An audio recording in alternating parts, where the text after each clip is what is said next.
Welcome to my YouTube channel Bengal adviser. আজ আমি তোমাদের সাথে ওয়েস্ট বেঙ্গলের যে স্টাফ নার্স নিয়োগ প্রক্রিয়া, অর্থাৎ ওয়েস্ট বেঙ্গলের যে আমাদের গ্রেড 2 স্টাফ নার্স রিক্রুটমেন্ট হয় সেই সম্পর্কে বেশ কিছু তথ্য আমি তোমাদের প্রোভাইড করব এই ভিডিওর মাধ্যমে। তবে ভিডিওটি শুরু করার আগে তোমাদের একটি কথা বলি যে আমি আমার এই চ্যানেলের মাধ্যমে নার্সিংয়ের সমস্ত আপডেট প্রোভাইড করে থাকি। নার্সিং অ্যাডমিশন থেকে শুরু করে নার্সিং জব সমস্ত আপডেট। তাই এই আপডেটগুলি পাওয়ার জন্য অবশ্যই চ্যানেলটি সাবস্ক্রাইব করে রাখো এবং পাশে থাকা বেল আইকনটি অন করে রাখো পরবর্তী আপডেটগুলি পাওয়ার জন্য। চলো আজকের ভিডিওটি শুরু করা যাক। তবে আজকের ভিডিওটি শুরু করার আগে তোমাদের একটি কথা বলি যে আমি আগের ভিডিওতে নার্স নিয়োগ সম্পর্কে বেশ কিছু তথ্য তোমাদের প্রোভাইড করেছি। তবে আমি তোমাদের আরেকবার বলে দিই যে আমি কি বলেছি। আমি আগের ভিডিওতে আমাদের স্বাস্থ্য ভবন থেকে কী জানানো হয়েছে সেটা আমি বলেছি। আমি জানিয়েছি যে স্বাস্থ্য ভবনে একটি মিটিং অর্গানাইজ করা হয়েছিল এবং সেখানে বলেছে যে কবে আমাদের নার্স নিয়োগ হবে এবং কত পরিমাণ নার্স নিয়োগ হবে সেটা আমি বলেছি। আমার আগের ভিডিওতে তোমরা সেই তথ্যগুলি বা আপডেটটি তোমরা চেক করতে পারো। যেহেতু তোমাদের নার্স নিয়োগ প্রক্রিয়া খুব শীঘ্রই শুরু হবে, তাই তোমাদের বেশ কিছু তথ্য সম্পর্কে জানা দরকার। তাই আমি সেই তথ্যগুলি আজকে এই ভিডিওর মাধ্যমে প্রোভাইড করব। চলো তোমাদের দেখিয়ে নিই যে আমি এই ভিডিওর মাধ্যমে কী তথ্য তোমাদের সাথে শেয়ার করব। এই ভিডিওতে আমি কী নিয়ে আলোচনা করব সেটা তোমরা স্ক্রিনে দেখতে পাচ্ছ যে স্টাফ নার্স গ্রেড 2 তার আন্ডারে আমি প্রিভিয়াস ইয়ারের যে কাট অফ সেগুলি নিয়ে আলোচনা করব। আর সব থেকে গুরুত্বপূর্ণ যে আলোচনা করব সেটা হলো ইডাব্লিউএস নিয়ে। তোমরা আমাকে প্রিভিয়াস ভিডিওতে কমেন্ট করেছো যে আমাদের গ্রেড 2 রিক্রুটমেন্টে বা আমাদের স্টাফ নার্স নিয়োগ প্রক্রিয়ায় কি ইডাব্লিউএস থাকে, সেটা আমি তোমাদের জানাবো। আর জানাবো যেটা তোমাদের সব থেকে খুশির ও গুরুত্বপূর্ণ আপডেট, ওবিসি কেস নিয়ে ঝামেলা শেষ হতে চলেছে। কবে সেই ঝামেলা শেষ সেই সম্পর্কে জানাবো। আর জানাবো জিএনএম ও বিএসসির ভ্যাকেন্সি কত হতে চলেছে। টোটাল ভ্যাকেন্সি তো আমি আগের ভিডিওতেই জানিয়েছি, এবার জানাবো মানে ইচ ক্যাটাগরিতেই কতগুলি ভ্যাকেন্সি থাকতে পারে। আর জানাবো এক্সপেক্টেড কাট অফ কত হতে পারে প্রিভিয়াস ইয়ারের কাট অফের ভিত্তিতে। আর অনেক কিছু তথ্যের ভিত্তিতে আমি অ্যানালাইসিস করে একটি এক্সপেক্টেড কাট অফ তৈরি করেছি, সেটাও তোমাদের এই ভিডিওর মাধ্যমে জানাবো। চলো প্রথমেই তোমাদের প্রিভিয়াস ইয়ারের যে কাট অফ সেগুলি সম্পর্কে একটু আলোচনা করে নিই। প্রথমেই তোমাদের বলি যে কাট অফগুলি আমি আলোচনা করব প্রত্যেকটি ক্যাটাগরি ওয়াইজ আমি আলোচনা করব। প্রথমে বিএসসি নার্সিংয়ের কাট অফ নিয়ে আলোচনা করব। তোমরা তো জানো বিএসসিদের মেল ফিমেল আলাদা কোনো রিক্রুটমেন্ট হয় না। বলতে গেলে আমাদের ওয়েস্ট বেঙ্গলে বিএসসি মেলের কোনো রিক্রুটমেন্ট হয় না, যে রিক্রুটমেন্ট হয় অনলি বিএস ফিমেল। এবার ক্যাটাগরি অনুযায়ী আনরিজার্ভ ক্যান্ডিডেটদের কাট অফ থাকে 54.20, আর ওবিসি থাকে 40.25, ওবিসি বির থাকে 43.31, আর এসসিদের থাকে আমাদের 35.73। আর এসটি ক্যাটাগরির জন্য যে কাট অফ প্রিভিয়াস ইয়ারে গিয়েছিল সেটা হলো 40.98। তবে আমি তোমাদের একটি কথা বলি, আমাদের এসসি এসটি কাট অফ যতই যাক না কেন প্রত্যেক ইয়ারে হিউজ পরিমাণ সিট ফাঁকা থেকে যায়। এইগুলি ছিল বিএসসি নার্সিংয়ের কাট অফ। এবার আমি আলোচনা করব জিএনএম ফিমেলের কাট অফ। প্রিভিয়াস ইয়ারে জিএনএম ফিমেলের আনরিজার্ভের কাট অফ ছিল 63.15, ওবিসি এর ছিল 39.75, ওবিসি বি ছিল 60.82, এসসি ছিল 38.55, আর এসটি ছিল 38.53। আবারও তোমাদের বলি আগের বছর মানে যে বছর আমাদের রিক্রুটমেন্ট হয়েছিল সেই বছর এসসি ও এসটির কাট অফ যতই যাক না কেন তাদের হিউজ পরিমাণে সিট ফাঁকা ছিল, অর্থাৎ ভ্যাকেন্ট ছিল। তাই কাট অফ নিয়ে চিন্তা করার কোনো দরকার নেই। যদি আনরিজার্ভ ক্যান্ডিডেট হয় তবেই কাট অফ নিয়ে চিন্তা করা প্রয়োজন। এবার আমি তোমাদের মেলদের কাট অফ সম্পর্কে জানাবো। আনরিজার্ভ ক্যান্ডিডেট কাট অফ হচ্ছে 59.21, ওবিসি এর কাট অফ হচ্ছে 46.08, ওবিসি বির কাট অফ হচ্ছে 54.51, আর এসসিদের কাট অফ হচ্ছে 39.48, আর এসটি ক্যাটাগরি কাট অফ হচ্ছে 49.23।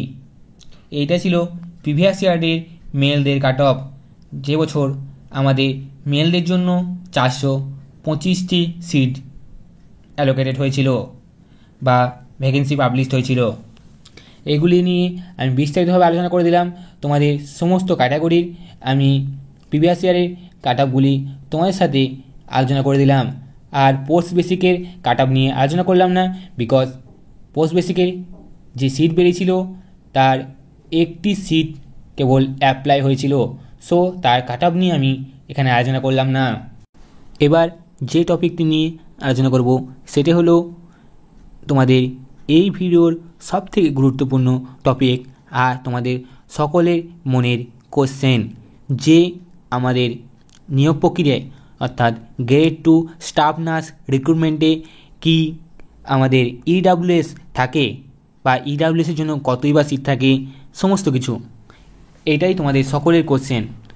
আমি তোমাদের বলি, আমাদের যে নিয়োগ প্রক্রিয়া অর্থাৎ গ্রেড 2 যে স্টাফ নার্স রিক্রুটমেন্ট প্রক্রিয়া, সেটা আমাদের অর্গানাইজ করে WBHRB অর্থাৎ West Bengal health recruitment board. আমি তোমাদের বলবো যে তোমাদের রিক্রুটমেন্টে ইডাব্লিউএস অবশ্যই থাকবে। তোমরা এখানে একটি নোটিশ দেখতে পাচ্ছ, যেটি আমাদের 2024-এ পাবলিশ হয়েছিল এবং সেই নোটিশে ইডাব্লিউএসের তোমরা একটি ছক দেখতে পাচ্ছ। তাহলে তোমরা বুঝতে পারছো যে আমাদের WBHRB-তেও আমাদের ইডাব্লিউএস অ্যাড হয়ে গেছে, অর্থাৎ West Bengal health recruitment board তারা তাদের ওয়েবসাইটে ইডাব্লিউএসও অ্যাড করে দিয়েছে। তাহলে অবশ্যই তোমাদের যে নেক্সট রিক্রুটমেন্ট আসছে অর্থাৎ যে next staff nurse grade 2 recruitment আসছে, সেখানে ইডাব্লিউএসের জন্য সিট থাকবে। এবার সিট থাকবে কত? অবভিয়াসলি তোমাদের ইডাব্লিউএসের জন্য 10% সংরক্ষণ থাকে, তাই তোমাদের এখানেও ইডাব্লিউএসের জন্য 10% সংরক্ষণ থাকবে। তোমাদের আমি প্রমাণ দিয়ে দেখিয়ে দিলাম যে তোমাদের স্টাফ নার্স গ্রেড 2-তে ইডাব্লিউএস থাকছে।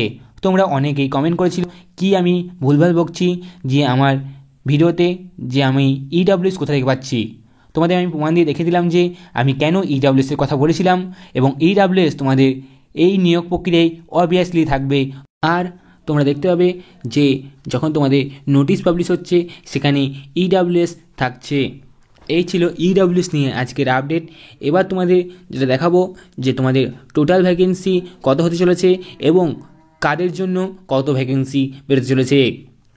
তোমরা স্ক্রিনে দেখতে পাচ্ছ ভ্যাকেন্সি যদি তোমাদের, যেটা আমি বলেছিলাম একজন মেম্বারের কাছ থেকে আমি জানতে পেরেছি যে আমাদের ভ্যাকেন্সি 6000-এর মধ্যে হবে, অর্থাৎ 6000 থেকে 7000-এর মধ্যে হবে। যদি আমাদের ভ্যাকেন্সি 6000 সামথিং হয় তাহলে বিএসসি নার্সিংয়ের জন্য পোস্ট হতে পারে 2303 বা 2300 সামথিং, আর পোস্ট বেসিক বিএসসি নার্সিংয়ের জন্য পোস্ট হবে 181 বা 180 বা 190 সামথিং। আমাদের জিএনএম ফিমেলদের জন্য পোস্ট হবে 3183 বা 3200, আর মেলদের জন্য 425 থেকে 50-এর মধ্যে মেলদের জন্য পোস্ট আসতে চলেছে। এই যে পোস্টগুলি আমি তোমাদের বললাম সমস্ত কিছু এক্সপেক্টেড, কিন্তু ভ্যাকেন্সি তোমাদের 6000 থেকে 7000-এর মধ্যে আসবে, এটি কনফার্ম। 6000 সামথিং তোমাদের ভ্যাকেন্সি আসতে চলেছে। কবে আসতে চলেছে সেটা তোমাদের জানিয়েছি আমি আগের ভিডিওতে, চাইলে তোমরা সেটা দেখতে পারো। এবার তোমাদের যেটা জানাবো এক্সপেক্টেড কাট অফ, মানে তোমাদের এই ইয়ারে যে রিক্রুটমেন্ট হবে তার কাট অফ কত যেতে পারে। আনরিজার্ভ ক্যান্ডিডেটের জন্য 64.9, ওবিসিদের জন্য এখানে আমাদের আপডেটের পর মানে ওবিসি কেসের ঝামেলার পর ওবিসি এ ও বি বলে কিছু থাকবে না এমনটি আশা করা যায়, তাই ওবিসিদের জন্য যে কাট অফ সেটি হবে 62.18, আর তোমাদের দেখালাম যে ইডাব্লিউএস অ্যাড হবে। তাহলে ইডাব্লিউএসের জন্য কাট অফ কত যেতে চলেছে? ইডাব্লিউএসের জন্য কাট অফ যেতে চলেছে 60.82 বা 60.82, এসসিদের জন্য 42.15, আর এসটি ক্যাটাগরির জন্য 38.53। এইগুলি ছিল আমাদের এক্সপেক্টেড কাট অফ, মানে আমাদের 2025-এর রিক্রুটমেন্ট হলে তার কাট অফ। এই যে কাট অফটি তোমরা দেখতে পেলে, অনেক কিছু অ্যানালাইসিস করে এই কাট অফ তৈরি করা হয়েছে। প্রিভিয়াস ইয়ারের কাট অফ এবং আমাদের যে 3টি ইয়ারের স্টুডেন্ট বসে আছে তার ভিত্তিতে এই কাট অফ তৈরি করা হয়েছে। এই ছিল আজকে সমস্ত আপডেট। আর আমি আগের ভিডিওতে জানিয়েছি আমাদের রিক্রুটমেন্ট কবে হতে চলেছে। আমাদের ওবিসি ঝামেলা শেষ হলে রিক্রুটমেন্ট হতে চলেছে, এবং সেটি হয়তো ডিসেম্বরের শেষ দিকে বা জানুয়ারির প্রথম দিকে হতে চলেছে। আমরা যেটা স্বাস্থ্য ভবন থেকে আপডেট পেয়েছিলাম সেটা হচ্ছে জানুয়ারির মিডিল দিকে আমাদের রিক্রুটমেন্ট প্রক্রিয়া শুরু হয়ে যাবে। যদি আমার এই ভিডিওটি ভালো লাগে অবশ্যই ভিডিওটি লাইক করো, শেয়ার করো, আর আমার এই চ্যানেলটি অবশ্যই সাবস্ক্রাইব করে রাখো এই ধরনের আপডেটগুলি পাওয়ার জন্য। ভিডিওটি শেষ পর্যন্ত দেখার জন্য সকলকে ধন্যবাদ।